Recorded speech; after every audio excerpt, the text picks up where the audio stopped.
There's a mistake happening right now in millions of retirement accounts, and almost nobody is talking about it.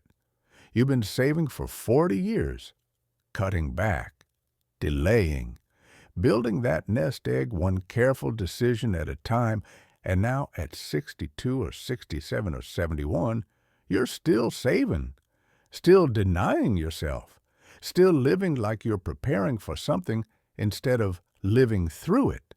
Charlie Munger watched this happen his entire career, and late in his life, he said something that made a lot of people uncomfortable.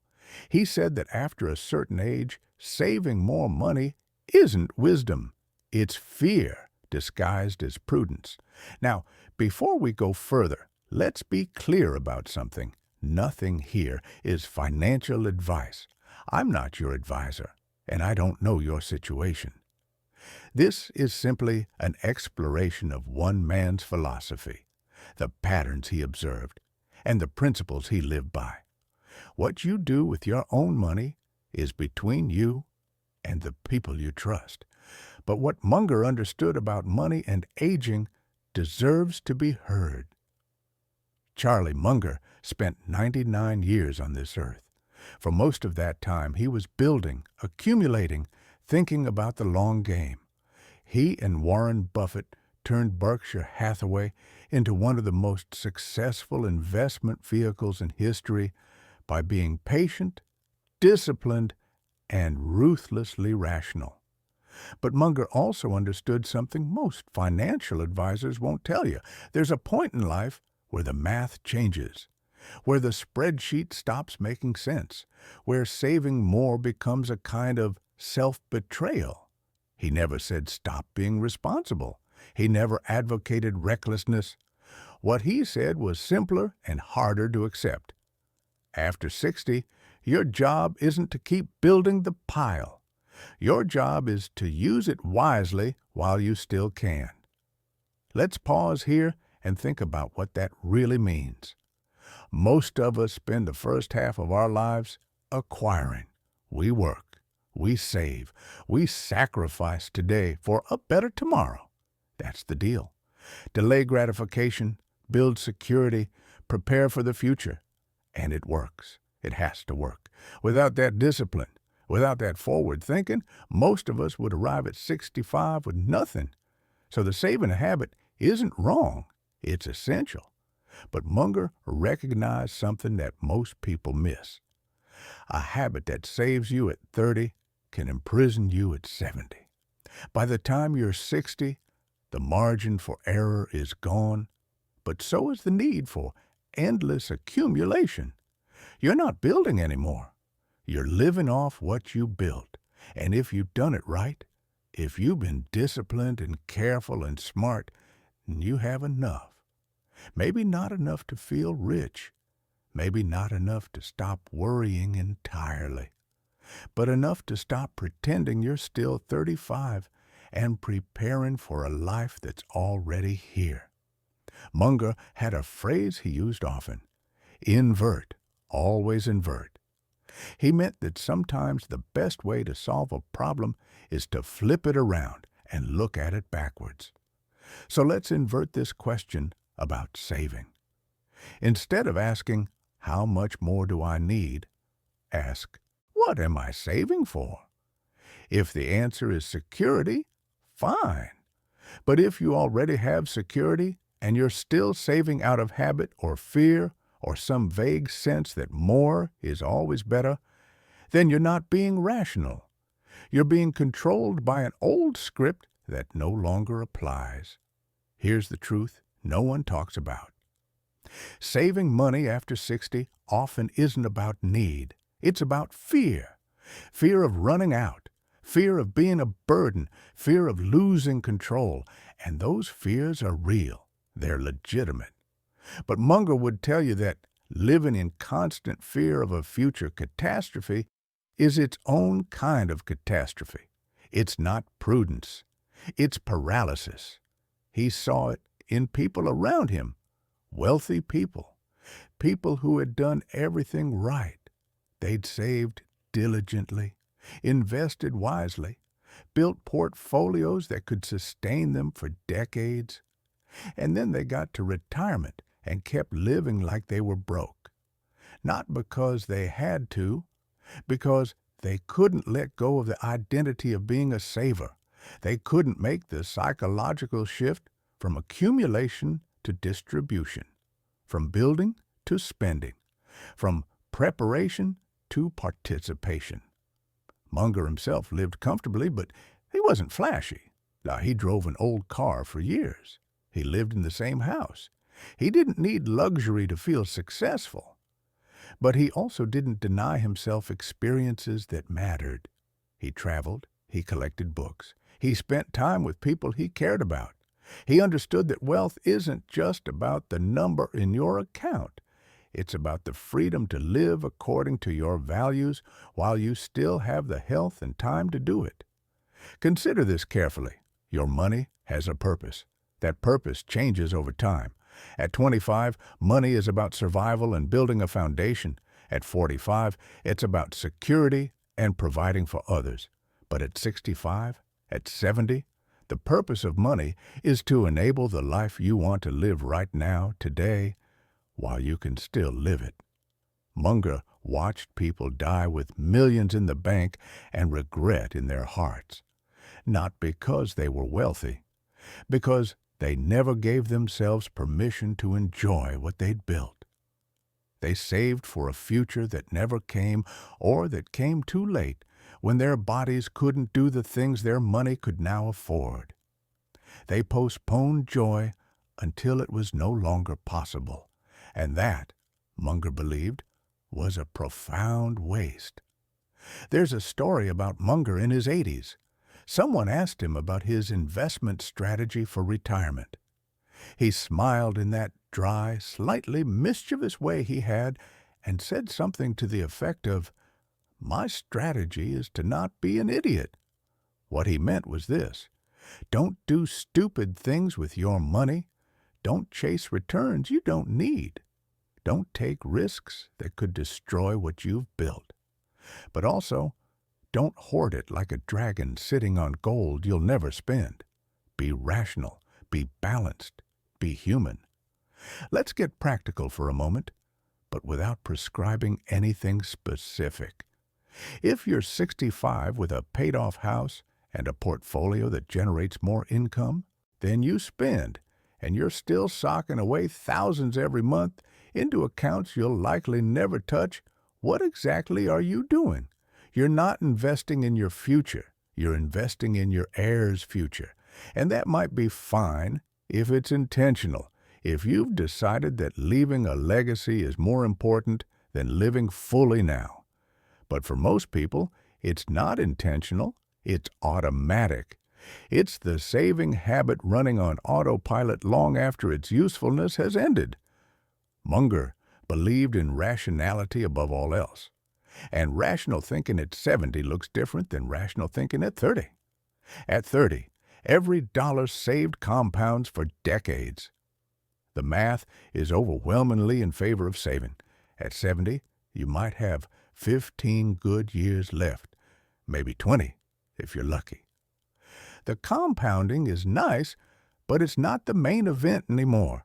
The main event is your life, the time you have left, the experiences you can still have, the people you can still see, the things you can still do before your body says no.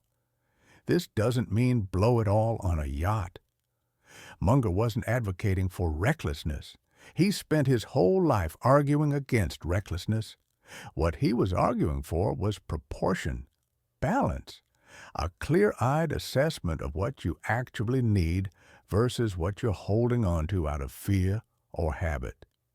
Here's what most people miss. There are two kinds of financial risk in retirement. The first is running out of money. That's the one everyone obsesses over.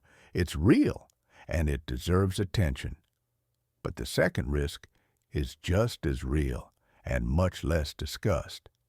It's the risk of dying with money you could have used to make your life better, to see your grandchildren more often, to take that trip you've been talking about for 20 years, to help someone you care about when they needed it, to live with a little more ease and a little less anxiety.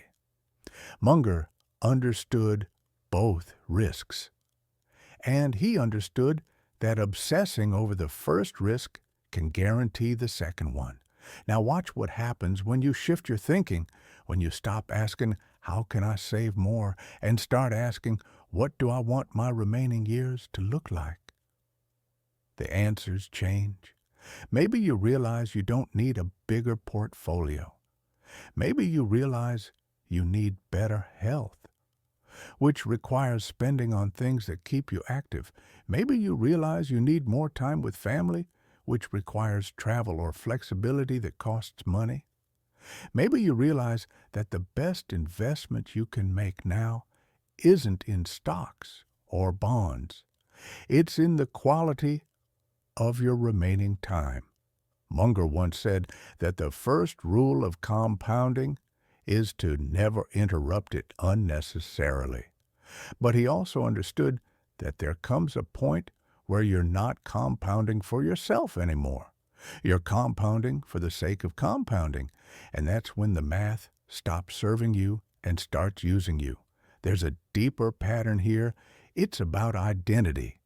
For decades, you were the person who saved, who sacrificed, who delayed.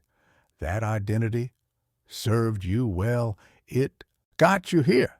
But that identity can become a prison if you can't evolve beyond it. Munger was brilliant at many things, but one of his underappreciated skills was his ability to change his mind, to update his thinking when the facts changed, to let go of old ideas that no longer served him. The facts change after 60, your timeline changes, your needs change, your body changes, your priorities should change too. But for many people, their financial behavior doesn't change. They keep doing at 70 what they did at 40, even though the context is completely different. That's not discipline.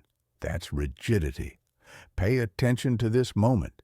This is where people make the mistake. They confuse frugality with wisdom. They confuse saving with responsibility. But Munger would tell you that wisdom is knowing when to save and when to spend. Responsibility includes responsibility to yourself, to your own well-being, to your own remaining years. He lived this philosophy. In his 90s, Munger was still sharp, still working, still engaged with the world. But he also wasn't denying himself. He ate meals with friends. He read constantly and bought the books he wanted. He maintained relationships that mattered to him. He didn't live like a monk, and he didn't live like a spendthrift. He lived like someone who understood that money is a tool, not a score. Let me show you something. Look at the people you know who are 10 or 15 years older than you, the ones who saved everything and spent nothing. Ask yourself, do they seem happy? Do they seem free? Or do they seem anxious, controlled by a number that never feels big enough? Now think about the people who found balance, who saved well, but who also gave themselves permission to live, to enjoy, to spend on things that mattered. Which group would you rather join? This isn't about math anymore. It's about meaning. Munger spent decades thinking about what makes a good life. He read philosophy. He studied history. He watched people succeed and fail, not just financially, but existentially. And his conclusion was clear. A good life requires enough money to remove baseline anxiety. But beyond that point, it requires wisdom about how to use time more than how to accumulate dollars. After 60, you have enough data. You know approximately what you need to live on. You know what your expenses are. You know what your income sources are. You can do the math. And if the math says you're okay, if it says you have enough, then the question isn't, Should I save more? The question is, what am I doing with the time I have left? Munger would tell you to run the numbers, be rational, be realistic. If you need more, then yes, keep saving. But if you don't, if you're saving out of fear or habit, then you're making an error. You're optimizing for the wrong variable. You're maximizing your account balance instead of maximizing your life. Survival beats brilliance. That was another of his mantras. At 70, survival doesn't mean having the biggest portfolio. It means having enough to live well while protecting yourself from disaster. There's a middle path between recklessness and deprivation. Munger walked it. He was never reckless, but he was never deprived either. Here's the truth. Your kids, if you have them, would probably rather have more time with you than a bigger inheritance. Your friends would rather see you at dinner than know you're home saving an extra $100. You would probably rather remember experiences than look at a statement showing a number that's bigger than you'll ever need. This is where it gets uncomfortable, because admitting you have enough means confronting the fact that you can't hide behind saving anymore. You can't delay living anymore. You actually have to decide what matters and then do it. And that's harder than saving. Saving is simple. Saving is automatic. Living intentionally requires thought and courage and the willingness to be wrong. Munger had that courage. He made decisions. He committed. He didn't agonize endlessly. He gathered information, thought clearly, and acted. And when the situation changed, he updated his thinking. That's rationality. That's wisdom. Something shifts here. Around 60, around 65, there's a transition that has to happen. You have to move from defense to offense, from accumulation to allocation, from preparing for life to living it. That shift is psychological more than financial. The numbers might tell you you're ready years before you feel ready, and that gap between what the numbers say and what you feel is where people get stuck. Munger would tell you to trust the numbers if they're solid, to do the math carefully, conservatively, honestly, and then to trust the result. If you saved well, if you've been disciplined, if you built something real, then at some point you have to actually use it. Not recklessly, not stupidly, but genuinely, for the life you want to live while you still can. There's a beautiful simplicity to this.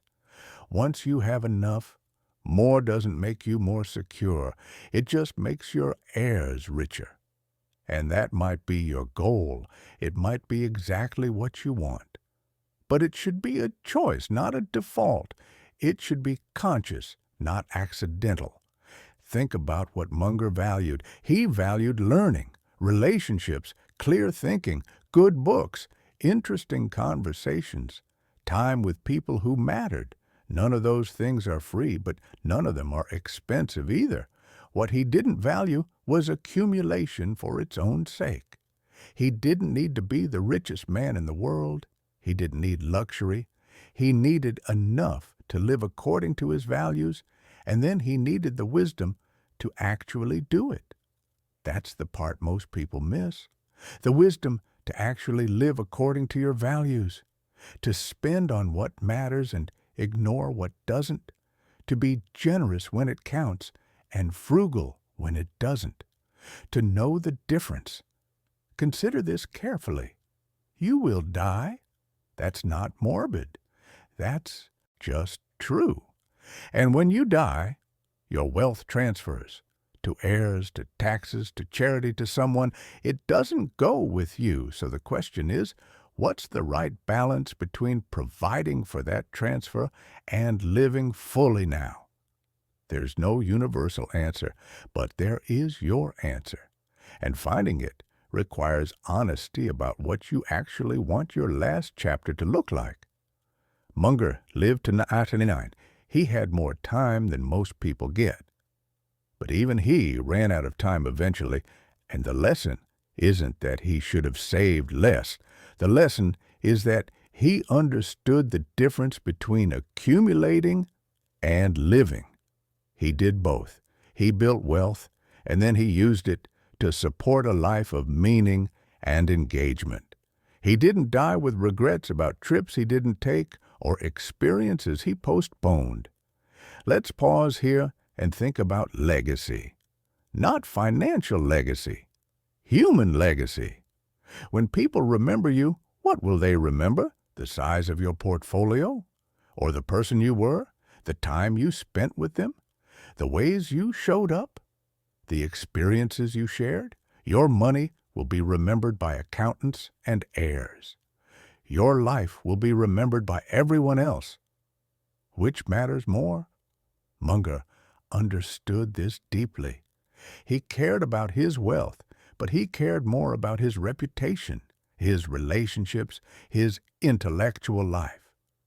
He knew that wealth was a tool to enable those things, not a replacement for them, and he structured his life accordingly.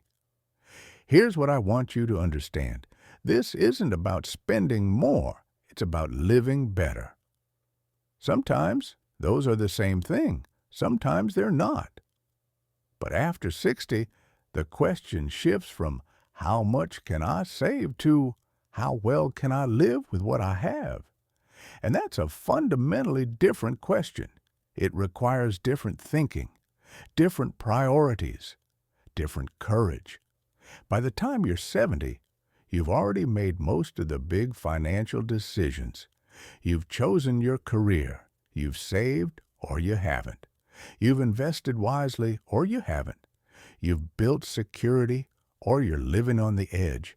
That's mostly done. What's not done is deciding how to live with the results, how to make peace with what you have, how to extract meaning and joy from the resources available to you.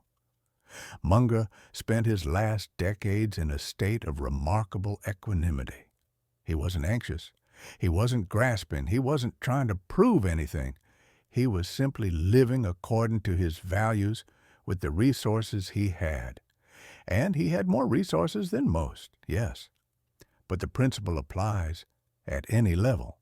Live according to your values. Spend on what matters. Ignore what doesn't. Be rational. Be balanced. Be human. There's a certain peace that comes from accepting that you have enough. Not infinite wealth, not financial invincibility, just enough. Enough to live well, enough to handle emergencies, enough to not worry constantly. Once you reach that point, additional saving doesn't increase your peace. It might even decrease it because you're denying yourself experiences and ease that you've actually earned. You've earned it. Think about that for a moment. If you're 65 or 70 and you've saved diligently for 40 years, you've earned the right to use what you've built. You don't have to apologize for it. You don't have to feel guilty about it. You did the work. You made the sacrifices.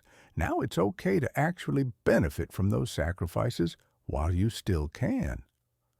Munger would tell you that rationality includes recognizing when you've won, when you've achieved your goal, when continuing to play the game the same way is no longer optimal.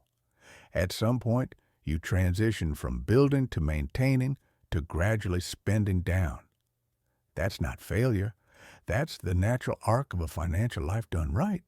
The goal was never to die with the most money. The goal was to live well and die secure. If you can do both, you've succeeded. If you sacrifice living well in pursuit of dying rich, you've missed the point. Now, let me be clear about something. There are people who genuinely don't have enough, who are living on the edge, who face real scarcity. If that's you, then yes, every dollar matters. But if you're reading this, if you're thinking about these questions, there's a good chance you're not in that category. There's a good chance you're somewhere in the middle. You have something, maybe not wealth, but something. And the question is whether you're making the most of it or hoarding it out of fear. Munger understood fear. He understood how powerful it is, how it can override rationality, how it can make you do things that don't serve you. And his answer to fear wasn't to ignore it or suppress it. His answer was to examine it, to ask whether it's based on reality or on old programming that no longer applies, to run the numbers and see what they actually say instead of what you're afraid they might say. Most people never run the numbers honestly. They just feel anxious and keep saving. But Munger was a numbers guy. He believed in data, in facts, in reality. And reality for many people is that they have more than they think, and they're safer than they feel. Not everyone, but many.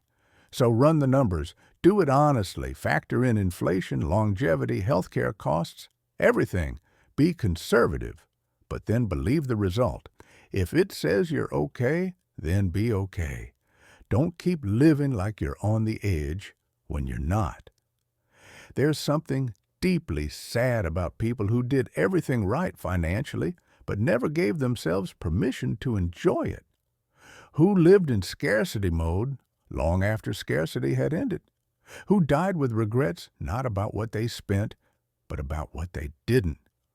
Munger avoided that mistake. He lived fully, not extravagantly, not wastefully, but fully. He engaged with life. He pursued his interests. He maintained his relationships. He spent his time and his money in ways that reflected his values. And he died having lived, not just having saved. That's the goal. To live, to actually inhabit your life instead of endlessly preparing for it. Let's come back to where we started. The idea that saving money after 60 is stupid. Munger didn't quite say it that way, but he lived as if he believed that past a certain point, saving for its own sake is an error. Not because saving is bad, but because it's no longer the optimal strategy. Because the game has changed and you need to change with it. The game changes. Your timeline shortens. Your priorities shift. Your needs evolve. What worked at 35 doesn't work at 75. And clinging to old strategies when the situation has fundamentally changed isn't discipline. It's stubbornness. Munger was many things, but stubborn in the wrong ways wasn't one of them. He was flexible where flexibility served him. He held firm where principles mattered, and he knew the difference. You're holding on to something precious. Time, health, capacity, mental sharpness, physical ability. These things are depleting assets. They decline no matter what you do. Your portfolio might grow. Your health will shrink. That's just reality. So the question is, what's the right balance between protecting your future and living your present? Between leaving something behind and experiencing something now? Between dying secure and living fully? There's no formula. There's no rule. There's only your situation, your values, your honest assessment of what you need and what you want. But whatever that assessment reveals, it should be based on reality, not fear, on facts, not habits, on who you are now, not who you were 30 years ago. Munger would tell you to think clearly, to see things as they are, not as you wish they were or fear they might be. And if you see clearly, you might realize that you're richer than you think and more secure than you feel. That the scarcity you're living in is psychological, not financial. That you've already won the game, but you're still playing like you're behind. That's the shift. From behind to ahead. From scared to secure. From preparing to living. It's a mental shift more than a financial one. but it's the shift that determines whether your last chapter is defined by fear or by freedom. Freedom is having enough and knowing it. Security is being protected from disaster while still having room to live. Wisdom is knowing when you've crossed that threshold and acting accordingly. You might already be there. You might already have what you need. The question is whether you'll give yourself permission to believe it and live accordingly. Munger did, and he lived 99 years of remarkable depth, clarity, and meaning. Not because he was the richest, not because he never worried, but because he thought clearly, acted rationally, and lived according to his values. He saved when saving served him, and he spent when spending served him. He knew the difference. That's the lesson. Know the difference. Know when to save and when to live. Know when more is helpful and when more is just more. Know when to hold tight and when to let go. And if you're past 60, if you've done the work, if you've built something real, then maybe, just maybe, it's time to let go a little, to trust what you've built, to live the life you've been preparing for, to spend some of those dollars while they can still buy experiences your body can handle and memories your mind can cherish. The money will be there when you're gone. The question is whether you'll be there, really there, while you're still here. Munger was there, fully present, fully engaged, right up until the end, not because he was fearless, but because he was rational. And rationality at a certain age means recognizing that the most valuable investment you can make is in the life you're living right now. That's it. That's the wisdom. Simple to say, hard to live, but worth understanding. You've spent decades building. Maybe it's time to live.